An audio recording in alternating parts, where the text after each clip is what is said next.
Good day and welcome to another edition of the Military and Foreign Affairs Network. I am your host, the voice of reason. So in this episode, I wanted to talk about, or continue to talk about, United States relations with Russia. And why are we seeing the type of hostilities that we're seeing now, especially in terms of the relationship that is occurring between the current administration under Joe Biden and Vladimir Putin? Well, I think first we have to go back and we have to look at the late and mid 1990s, and specifically really kind of going into 1991, 92, 93, 94, and then into kind of 95, where we saw the collapse of the Soviet Union. And we also saw, obviously, the economic impact that occurred with Russia and its environs, the former Soviet republics.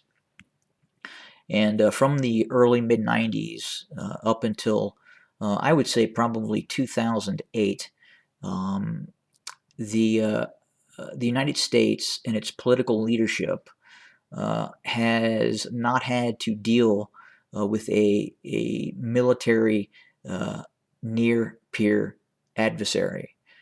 The political leadership of the United States for many years, those persons in Congress, in the Senate, and then obviously leadership positions within the executive branch, have grown up without the threat of the Soviet Union and have spent quite literally decades now without a real military threat to the United States.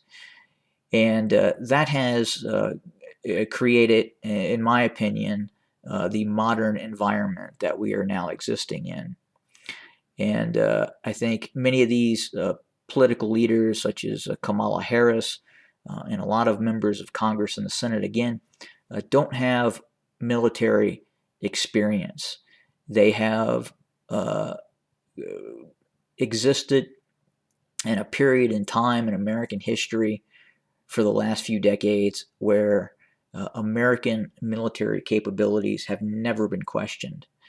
And the idea that the United States could face serious challenges in, say, contested airspace, contested waterways, was just something that really didn't exist. And I would say if we look at the past conflicts that the United States has been in, from Yugoslavia to Iraq and Libya, the American air power has never been contested, and the thought process is we would always have the ability to gain air supremacy. And I believe that as well has followed into our relationship with the existing Russian Federation. We still have this thought process, and again, when I say we, I mean some major elements within the United States political leadership sees Russia as something completely different than what it is in reality.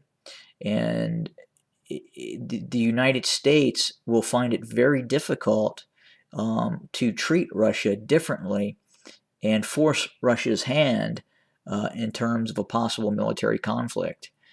I think we are seeing now, especially in the current administration, taking its relationship with Russia for granted in terms of many people's inside of the White House and the leadership not thinking Russia could be a threat to the United States. It would seem that the idea of nuclear weapons has been forgot about.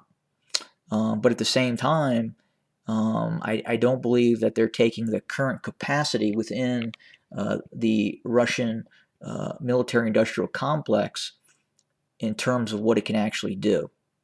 And that has me concerned.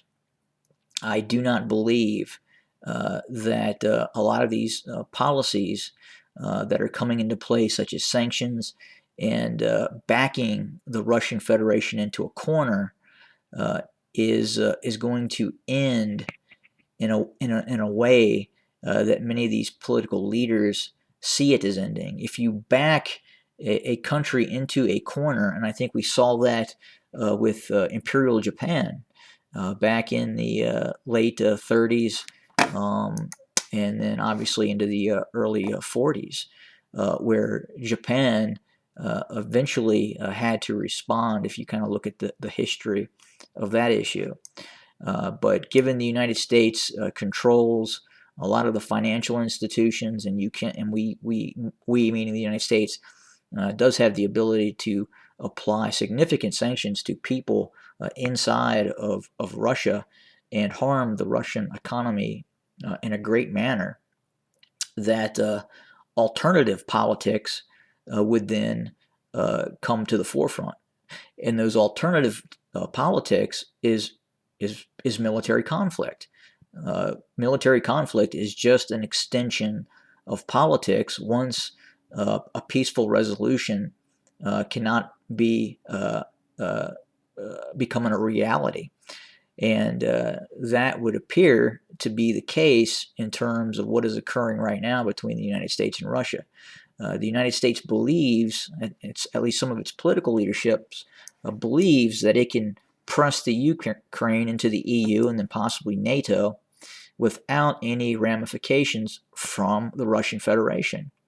And if you look back into the early 90s, there were promises, unofficial promises that were made to the Russian Federation in terms of the expansion of NATO.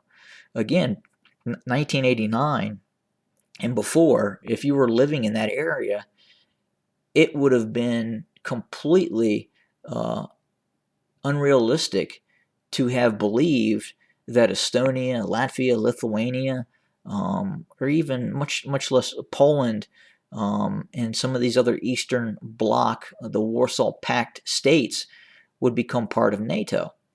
And that agreement is gone. And it would now appear that a lot of political bodies and leaders want to press this concept of expanding NATO quite literally just a few hundred miles from the Russian capital, Moscow. And that would include, obviously, Ukraine, Belarus, and then the Baltic states have already become a part of NATO.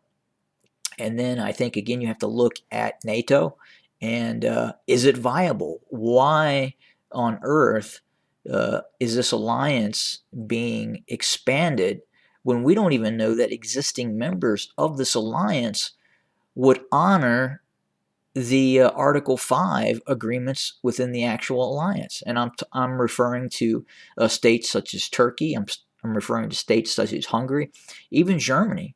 I do not believe at this point you would see these states follow through on their military agreements if the Baltics, say Estonia, was occupied by the Russian Federation.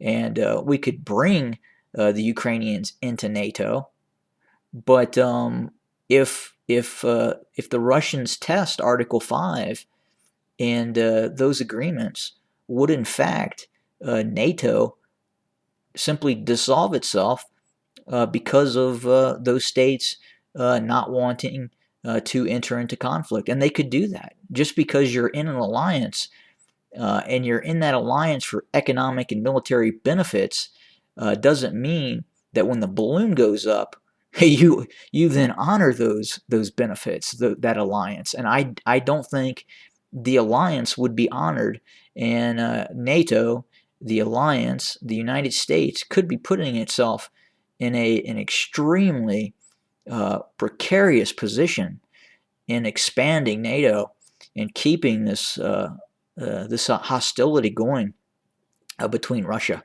It is not going to serve the United States or anybody in Europe if this tension continues.